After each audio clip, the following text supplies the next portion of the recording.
Set a bowl of ordinary yellow cornmeal beside a pot of pale, swollen hominy, and they hardly look like the same food. America adopted corn, then forgot the step that made it food. One bowl is dry, cheap, and familiar. The other has been cooked in an alkaline bath of culinary lime or carefully prepared wood ash. That second bowl carries a piece of knowledge older than the United States. Much of the country eventually forgot it. This is the missing step that made corn more than an edible grain. It made dried corn a dependable staple. The proof is written into one of America's worst forgotten epidemics. Corn is naturally low in tryptophan, and much of its niacin is difficult for the body to use. The Centers for Disease Control notes that alkaline cooking increases that niacin's availability. Where people depended heavily on corn without that protection, or without enough beans, meat, milk, nuts, or vegetables, Pellagra could follow. So this story moves from the first cornfields of Mexico, through native kitchens, into the cotton south, and finally back to a food tradition that never truly disappeared. Because America did not forget corn, it forgot what corn required. More than 8,700 years ago, people in what is now southwestern Mexico began changing a wild grass called teosinte. Its hard little seed cases barely resembled a modern ear. Generation after generation, farmers saved plants with useful traits. They enlarged the cob, exposed the kernels, and created one of humanity's most productive crops. Corn did not arrive as a gift from nature. It arrived through human intelligence. As maize traveled across the Americas, communities adapted it to deserts, river valleys, cool northern summers, and humid woodlands. They produced flower corns, flint corns, dent corns, and colors ranging from white and yellow to red, blue, and nearly black. But seed was only half the inheritance. The other half was knowing what to do after harvest.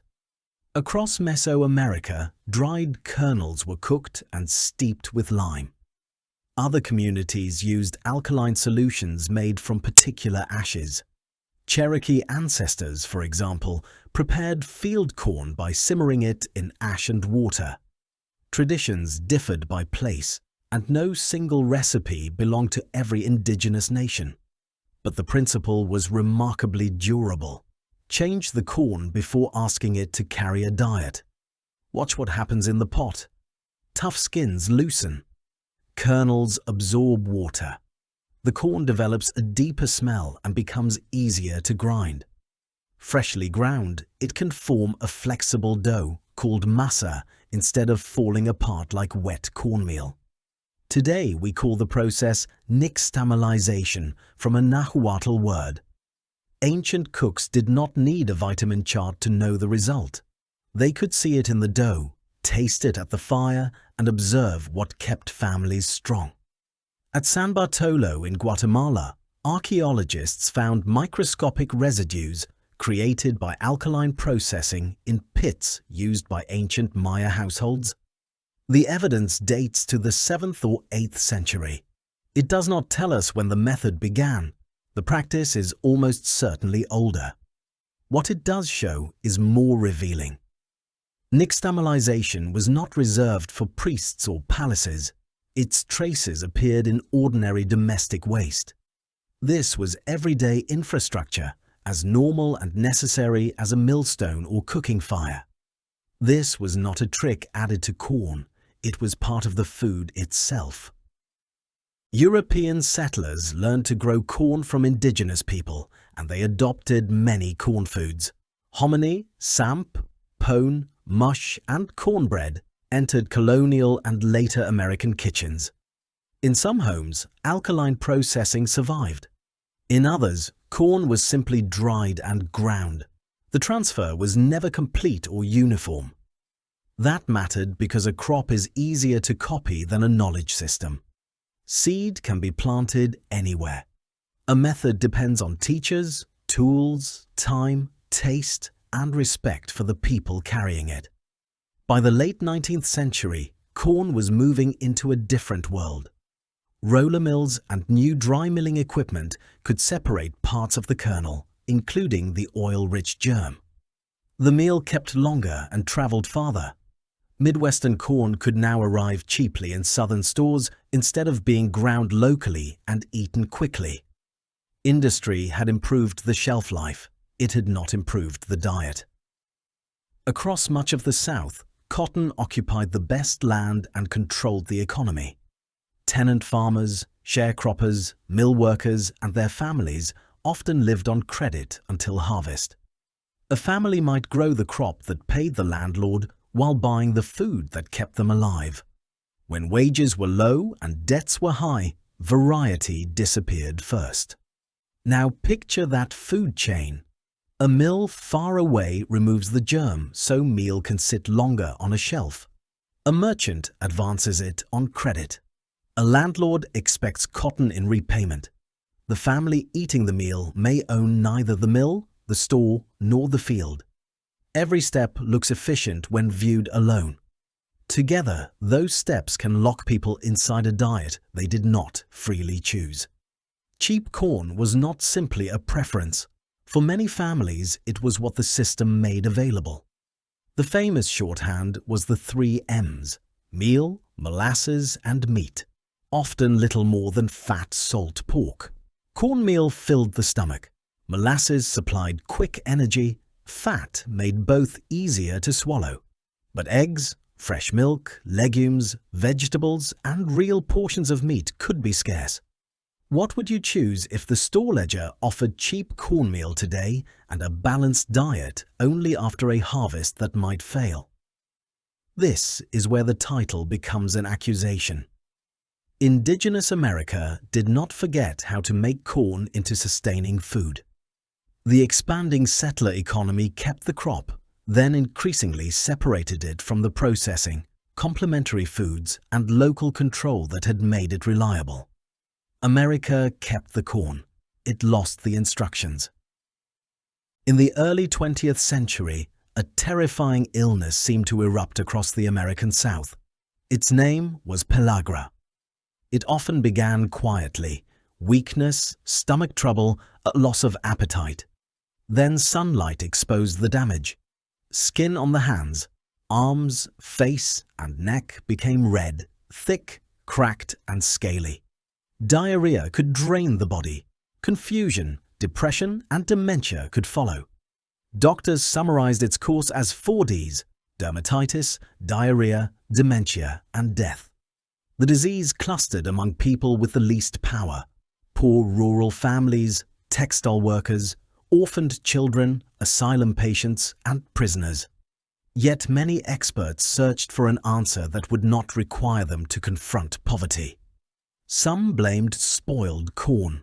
Others suspected an infection. Eugenic theories tried to place the fault inside the victims themselves. An influential commission studying a South Carolina mill village concluded in 1912 that Pellagra was infectious. Then Joseph Goldberger entered the story. Goldberger was a physician with the United States Public Health Service and deep experience chasing epidemics. But inside Southern institutions, he noticed something that did not behave like an infection. Patients developed Pellagra. Nurses and attendants working beside them did not. The 2 groups shared rooms and contact. They did not share meals. Beginning in 1914, Goldberger changed food in orphanages and institutions. He added milk, meat, eggs, beans, and other nourishing foods. Existing patients recovered and new cases largely stopped appearing. He had not removed a germ. He had added a missing diet. The orphanages made the injustice impossible to miss. Children ate from institutional menus they could not control, then carried the diagnosis as though something were wrong with them. The adults preparing and supervising those meals remained healthy because they ate different food. Goldberger's insight was medically simple and politically explosive. The boundary between sickness and health could run through the same building, separated not by quarantine, but by the kitchen door. To force the argument, he went further. At a Mississippi prison farm, a small group of incarcerated men accepted a restricted diet experiment in exchange for promised pardons. By modern standards, using prisoners this way is ethically indefensible. But the result was stark. After months on a monotonous diet resembling the food of the southern poor, several men developed pellagra. Goldberger had reproduced the disease with a menu. Still, many officials resisted. To accept his finding meant admitting that a wealthy agricultural region was not feeding its own workers. Pellagra was easier to describe as a mysterious contagion than as poverty made visible on the skin. Later, economic research sharpened that point. When the boll weevil damaged cotton, affected counties planted more food, cotton production fell, and pellagra rates also declined. A crop pest accidentally pushed farms toward dietary diversity. The disease was not simply a corn problem, it was a food system problem, and corn had become the cheapest wall around the trap. Now return to the pot. Nixtamalization sounds technical, but the transformation is easy to picture. Heat, water, and alkali weakened the outer wall of the kernel. The hull loosens, starch swells, proteins change. The corn becomes easier to wash, grind, and shape. When culinary lime is used, the kernels also absorb calcium. Most important to the pellagra story, alkaline treatment makes corn's niacin more available to the body. Corn is also low in tryptophan, an amino acid the body can use to make niacin. That is why the surrounding diet mattered so much. Beans, meat, fish, milk, eggs, nuts, and other foods could supply what untreated corn alone could not. Nixtamalization was therefore not a magic spell, and it did not make corn nutritionally complete. It was one intelligent layer in a larger food system. There is another important distinction. Sweet corn eaten fresh from the cob is not the main subject here. The historical danger emerged when dried field corn or meal supplied a large share of calories in a narrow diet. If you eat corn today as one part of a varied diet, ordinary cornmeal is not poison, and you do not need to treat every kernel before dinner. But if one grain must sustain a population day after day, details that look optional become survival technology. That is the real meaning of the step that made it food. Untreated corn was edible. Alkaline processing helped turn it into a safer, more workable foundation for life. And this is not a place for improvised chemistry. Anyone preparing nixtamal at home should follow a tested recipe from a trustworthy culinary or cultural source and use food-grade culinary lime. Construction lime, household cleaners, and guest lime mixtures do not belong in food. The old method was sophisticated because it joined observation to repetition.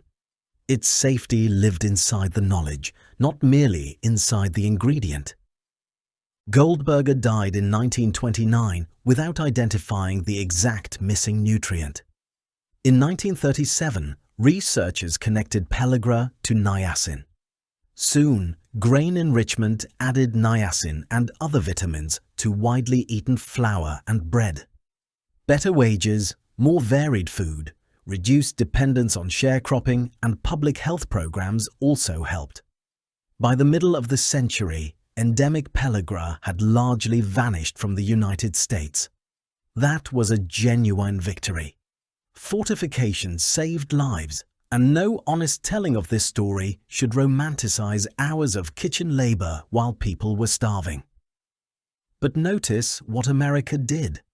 It did not restore nixtamalization as the normal way to prepare dried corn. It added a measured nutrient elsewhere in the industrial diet. The country solved the deficiency while leaving the older knowledge at the margins. In one sense, that was progress. In another, it was a workaround. The method itself never disappeared. It remained alive in tortillas, tamales, pozole, hominy, and community kitchens throughout the Americas. And today, some indigenous projects are strengthening the connection between seed, processing, and sovereignty. At Ganondagan in New York, the Iroquois White Corn Project works to restore the farming, consumption, and distribution of traditional white corn in Haudenosaunee communities. The corn is hand-grown, hand-picked, and hand-processed. The stated goal is not to place an old food behind museum glass. It is to put it back on everyday tables. That changes the meaning of return. This is not America discovering a clever ancient hack. It is living knowledge receiving the attention it was denied. The future of corn may not require every household to keep an ash pot. It does require us to recognize that convenience can hide a cost, and that a crop borrowed from another culture may arrive with instructions worth preserving. Look again at the bowl of yellow cornmeal. It is not dangerous. It is not fake food, and it does not carry the entire guilt of Pellagra, but it is incomplete as a history. Behind it stands a wild grass reshaped by farmers, thousands of years of seed selection, alkaline pots tended in many different indigenous kitchens, and a medical disaster that struck when cheap calories replaced a functioning food system. America adopted corn so completely that corn became almost invisible: fuel, feed, syrup, starch, meal, and a symbol of abundance. Yet, abundance of one ingredient is not the same as nourishment. The forgotten lesson is simple. Food is not only what grows in a field. Food is the knowledge that tells us how to use it. You can recover part of that knowledge without pretending to invent it. Choose traditionally nixtamalized masa or hominy. Learn from reliable Indigenous and Latin American teachers, and support the communities keeping their own food traditions alive. The corn was never missing. The instructions were. Do you think America truly forgot nixtamalization or deliberately replaced a demanding tradition with an industrial shortcut? Tell us in the comments. Subscribe to Forgotten Crop for more food history buried beneath our feet.